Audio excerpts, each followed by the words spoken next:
প্রিয় দর্শক, আসসালামু আলাইকুম। তো দর্শক, যাকে দেখতে পাচ্ছেন তার নাম হচ্ছে শিউলি।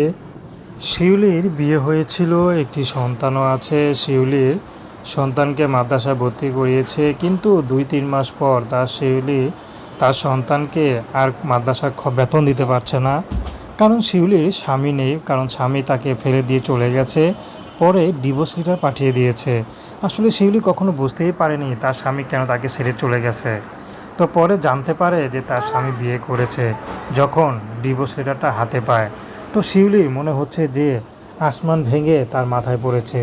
তো গরিব ঘরের মেয়ে শিউলি এখন কি করবে, তার সন্তানকে নিয়ে কোথায় যাবে। তো শিউলি এখন ইউটিউবে এসেছে, যদি তার সব কিছু জেনে কোনো বিবাহিত পুরুষ তাকে দায়িত্ব নেয়, তার সন্তানকে আপন করে নিতে পারে, শিউলি তাকে বিয়ে শাদী করবে। শিউলির যেহেতু বিবাহিত সন্তান আছে, শিউলি চাচ্ছে মধ্যবয়স্ক বিবাহিত কোনো পুরুষ যদি শিউলিকে কাছে টেনে নিতে পারে, শিউলি যাবে। প্রেম ভালোবাসা বিয়ে শাদী করা আপনাদের ব্যক্তিগত ব্যাপার।